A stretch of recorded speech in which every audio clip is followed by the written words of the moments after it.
jewelry came across a very, very beautiful category. I think we Indians and our love for jewelry is kind of unmatched in the world. The kind of the kind of relationship I think Indian women have with their jewelry, that also reflects in uh, the uh, the kind of business outcomes and the kind of brand that can be created. I also noticed that most of the brands are kind of legacy brands.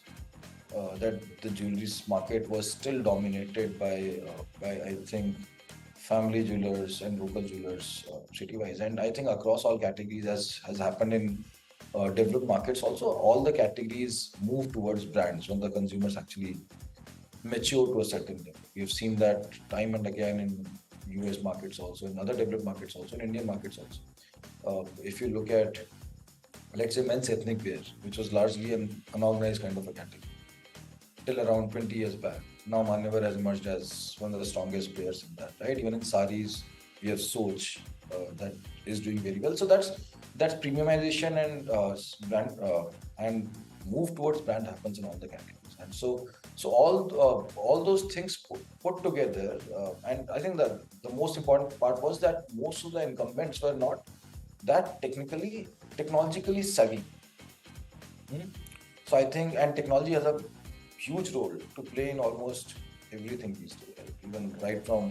Even if you're buying a car or you're fighting elections, whatever it is, the understanding of technology, social media, internet, etc., is a big plus in today's world. So I think all these things put together, I realized that this is a good opportunity. This is a good category, and a lot of innovation, etc., can be done here. And with that thought, I started. The differentiation is very strong. So I think existing players always worked on. So they're still operating in the whole traditional uh, offering kind of a segment. So if you look at most of the existing players, and I'm not talking about chain jewelers like let's say Tanishq, Kalyan, Malaban, etc. We'll come to that later. But if outside of them, the market almost 80 to 85% of the market is with local jewelers and people who have been doing the business for generations. Right now, almost all of them, or a big part of their business, always came from wedding jewelry. And India was largely a wedding jewelry market. If you go back 30 years, 80%, 85% of the purchase was related to wedding. When we started, we created a lot of options in sub 50,000 price points. Now, none of the other jewelers are even interested in that price point. For them, it's a waste of time. Right? Why even waste so much time on someone who's only going to buy for 30, 40,000? They would focus on spending time with someone who's going to buy 5 lakh, 10 lakh, 20 lakh, and so on. So whether it was the kind of products that they offer, whether the kind of experience that they created, I think it was this piece was so totally missing. So we are truly an omni-channel company. So essentially, all our marketing, etc., is focused online. We we work as if we are an online only company. And we have very detailed, very granular online data, browsing data, delivery data, and so on. So basis that we map out smaller catchments and markets, and we then expand retail presence into those places where we are already getting a lot of traffic and a lot of interest. BlueStone had been doing D2C even before the D2C term was coined. Right? So we have been doing the same things or in a similar way what we were doing since 2012. We were a brand, we never become a marketplace. Okay, we always had access to our customers, be it selling online first and through stores also. In fact, a lot of the so-called D2C brands, they're actually selling through wholesale and distributors. They're not D2C. They are same as P&G or HUL. We are more D2C, honestly, than what most of the other claim to be.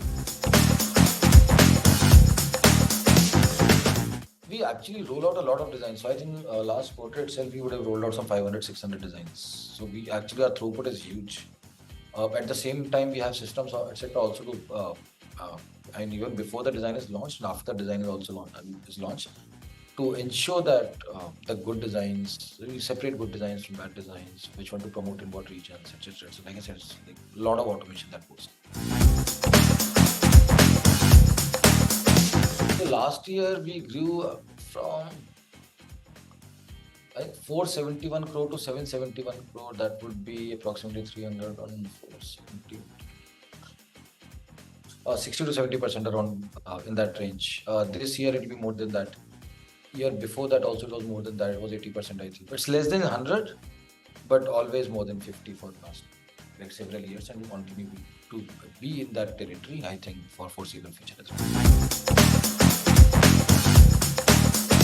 well. We started with funding from VCs and private equity. So essentially, we are a largely owned by private equity and VCs, and it had always been like that since the time we started. So we raised our first round in 2011. Then over time we've raised several. The most recent one we've just concluded, where we have raised it from a lot of family offices and entrepreneurs themselves. So we believe that they can be partnering with right people, and in general, raising from Indian market and Indian capital itself, I think has long-term advantages as company goes public, and otherwise also I think it has advantages. So this time around, it's Ranjan Pai, Nikhil Kamath, Info Edge, Sanjeev Chandani, Dipinder Goyal, Amit Jain. So Amit Jain from Kardeko, Dipinder Goyal from Zomato, Chris Gopalakrishnan from Infosys, one of the Infosys co-founders. So essentially, a lot of folks who are well known and who have built businesses, who have run businesses themselves also. So I think that just gives us access to a lot more experience. We are one of maybe the only jewelry brand, or one of the very few jewelry brands in the country that actually resonates well with the new age, consumers and new age women. A lot of so I think we'll start becoming more and more relevant for bigger and bigger population. So I don't know if it's 5 years or 10 years down the line, but I think we will be. I would want BlueStone to be the number one jewelry brand in the country, the number one brand that comes to a woman's mind when they think of jewelry.